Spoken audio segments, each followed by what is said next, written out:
दोस्तों, कैसे हैं आप सब? उम्मीद है कि आप सब मस्त होंगे।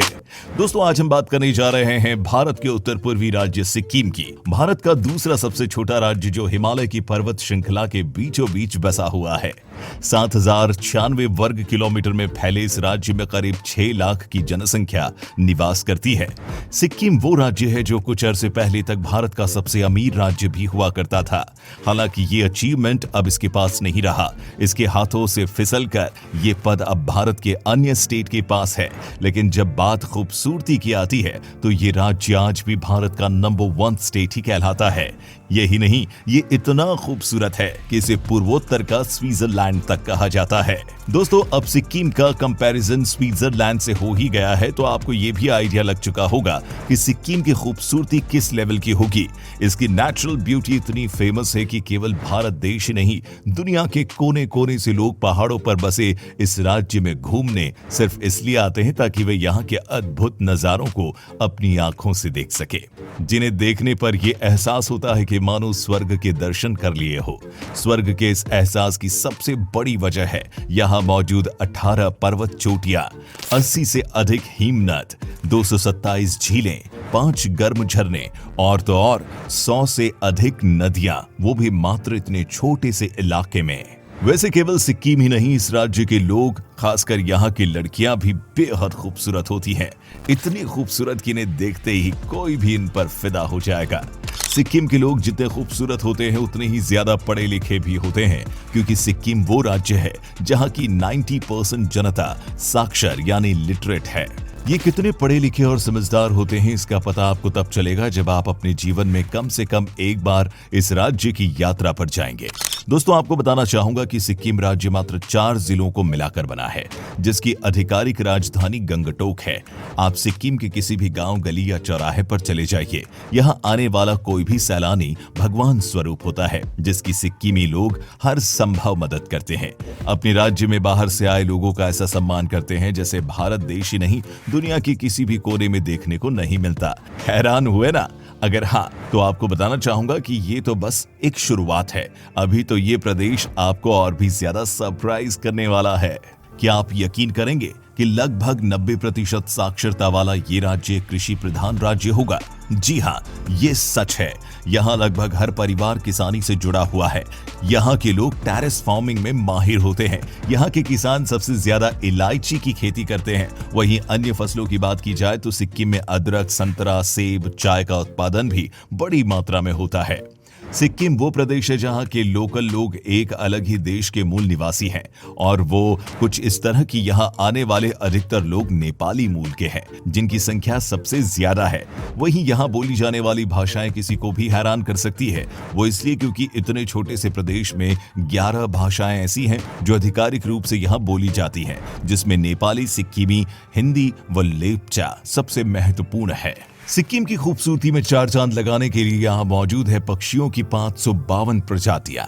इनमें से कुछ पक्षी तो ऐसे भी हैं जो केवल सिक्किम की धरती पर ही मौजूद हैं और वहां के आसमान में उड़ते हैं, जैसे हिमालय गिद्ध, वो पक्षी जिसकी अपनी एक अनोखी पहचान है। सिक्किम की नेचुरल ब्यूटी यहीं खत्म नहीं होती, बल्कि इसका एक और नमूना है यहाँ पाए जाने वाले फूल और पौधे। क्या आपको पता है कि इस छोटे से राज्य में करीब 5000 फूलों और पौधों की वैरायटीज पाई जाती है।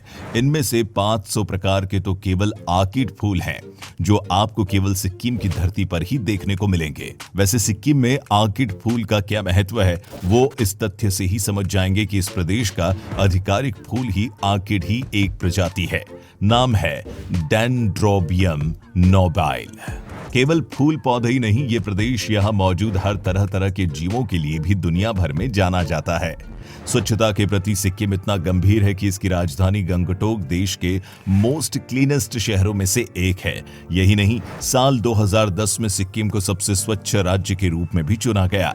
दोस्तों, इंटरेस्टिंग फैक्ट यह है कि जब सिक्किम को ये अवार्ड मिला तो इसके पीछे का कारण जानकर सब हैरान रह गए। कारण था कलेक्टिव रिस्पॉन्सिबिलिटी। दोस्तों, सिक्किम में साफ सफाई किसी खास वर्ग के जिम्मे नहीं होती, यहाँ इसे सबकी जिम्मेदारी समझा जाता है। सिक्किमी लोग अपने आसपास सफाई कायम रखने का हर संभव प्रयास करते हैं। केवल साफ सफाई ही नहीं, धार्मिक सौहार्द कायम रखने के लिए भी ये राज्य सबसे आगे है।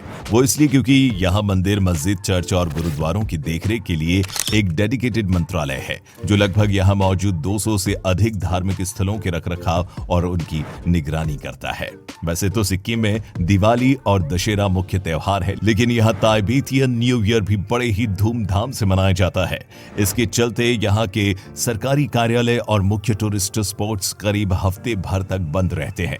यहाँ मौजूद 5 से ज्यादा गर्म पानी के झरनों में नहाना भी सिक्किम के पर्यटनों का अहम हिस्सा है। आज हर साल हजारों की संख्या में आने वाले टूरिस्ट के बीच सिक्किम के प्रति दिलचस्पी की सबसे बड़ी वजह यहाँ मौजूद गर्म पानी के झरने ही है, और वो इसलिए क्योंकि सिक्किम में हमेशा ही तापमान काफी कम रहता है।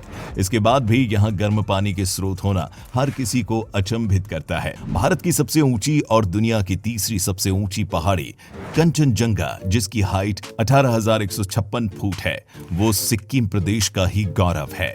इसे राज्य का दर्जा साल 1975 में मिला, जबकि इससे पहले तक ये भारत के संरक्षक के रूप में जाना जाता था, जहां पर कभी चोंग्याल का शासन चलता था। लेकिन 5 अप्रैल साल 1975 के दिन 5,000 भारतीय सैनिकों ने चोंग्याल के महल पर धावा बोल दिया और मात्र आधे घंटे चलने वाले इस ऑपरेशन के दम पर महल के साथ सिक्किम को अपने कब्जे में ले लिया। ये विलय इतना आसान नहीं था क्योंकि चाइना इसका कड़ा विरोध कर रहा था, लेकिन भारत इसके बाद भी झुका नहीं और अपनी सेना के दम पर सिक्किम को भारत का हिस्सा बना लिया। दोस्तों, ये भारतीय इतिहास का एक अहम और ऐतिहासिक फैसला जो अगर घटित ना हुआ होता तो आज शायद सिक्किम भारत का हिस्सा ही ना होता। जानकार मानते हैं कि चाइना हमेशा से ही सिक्किम पर कब्जा करना चाहता था, लेकिन भारत ने ऐसी चाल चली कि चाइना को मुंह खानी पड़ी। दोस्तों, इंडियन आर्मी का ये जोश अगर आपके दिल को छू गया है तो वीडियो को अपना एक लाइक जरूर दें। धार्मिक परिप्रेक्ष्य की बात करें तो अन्य धर्मों के साथ साथ यहाँ बौद्ध धर्म का प्रभाव भी काफी ज्यादा है, जिसका मुख्य कारण है तिब्बत और भूटान से सटी सीमाएं, जहां मुख्य रूप से बौद्ध धर्म का प्रभाव सबसे ज्यादा है। जिस तरह गंगा को भारत की सबसे पवित्र नदी का स्थान प्राप्त है, ठीक इसी तरह सिक्किम राज्य में बहने वाली भूमचू नदी को पवित्र नदी का दर्जा हासिल है। लोगों को पवित्र करने के लिए भूमचू का जल इस्तेमाल किया जाता है। ऐसा करने के लिए तशीदिंग बौद्ध मठ वो चिन्हित स्थान है जहां लोगों को पवित्र किया जाता है। ये यहाँ की एक सबसे पुरानी परंपराओं में से एक है। सिक्किम के लोग एक खास तरह की मदिरा का सेवन करते हैं, जिसे सिक्किमी भाषा में चांग कहते हैं। वो शराब जिसे बांस की मदद से बनाया जाता है। बौद्ध धर्म की तरह हिंदू धर्म का प्रभाव भी सिक्किम में सबसे ज्यादा है। इसका जीता जागता सबूत है सिद्धेश्वर धाम। ये धाम भगवान शिव के 12 ज्योतिर्लिंगों में से एक है। सोलोफोक पहाड़ी पर स्थित ये वो मंदिर है जहां शिव की 108 फीट लंबी प्रतिमा लगी हुई है, जिसके दर्शन को यहां हर साल हजारों की संख्या में शिव भक्त आते हैं। सिद्धेश्वर धाम आज सिक्किम का प्रमुख पर्यटन केंद्र है। घूमने फिरने के बाद अब जरा कुछ खाना शाना भी हो जाए। आपको बताना चाहूंगा कि जिस तरह खाने पीने के मामले में पंजाबी मशहूर है, सिक्किम के लोग भी किसी से कम नहीं है। सिक्किम में खाए जाने वाले सबसे खूबसूरत और मशहूर व्यंजनों की बात की जाए तो थुकपा, गयाखो, तेंथुक, फकशपा और खाप से वो खाने हैं जिन्हें देखते ही एक सिक्किमी तो खुद पर काबू ही नहीं कर पाता। साथ ही इन्हें देखकर आपके मुंह में भी पानी आ जाएगा। ये डिशेज इतनी स्वादिष्ट होती है कि कोई भी इन्हें खाने से खुद को रोक नहीं सकता। जिस तरह नेपाल, तिब्बत और भूटान से बॉर्डर शेयर करने के चलते सिक्किम के कल्चर पर इनका प्रभाव दिखाई देता है, ठीक उसी तरह सिक्किम के खाने भी इन्हीं देशों से प्रभावित है। गंगटोक के अलावा मंगन, गुरुडोंगार झील, लाचुंग गांव, थुमथांग घाटी, माउंट कताओ, सिक्किम में मौजूद ये वो स्पॉट्स हैं जो घूमने लायक सबसे उचित स्थान है। इसके अलावा यहाँ मौजूद बाबा हरभजन सिंह का मंदिर वो जगह है जहाँ बाबर से आने वाले सैलानी सबसे ज्यादा होते हैं।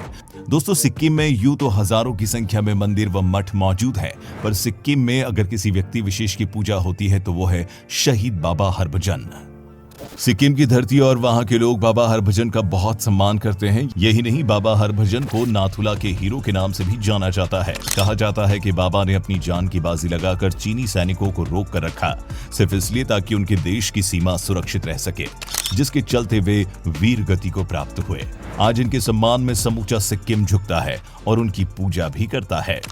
पारंपरिक कलाओं और हस्तशिल्प के मामले में भी सिक्किम की अपनी खास जगह है। यहाँ बनने वाली ऊनी कार्पेट्स और ब्लैंकेट अपनी विशिष्ट डिजाइन और पारंपरिक सिक्किमी मूल भाव की वजह से आज दुनिया भर में प्रसिद्ध है।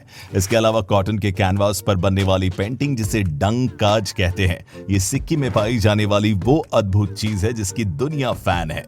तो दोस्तों, ये थे सिक्किम राज्य से जुड़े कुछ अद्भुत और अनोखे फैक्ट्स। उम्मीद करता हूं कि आपको ये पसंद आए होंगे। अगर हाँ, तो वीडियो को लाइक करें और इसे अपने दोस्तों से भी शेयर करें। वीडियो को अंत तक देखने के लिए आपका धन्यवाद।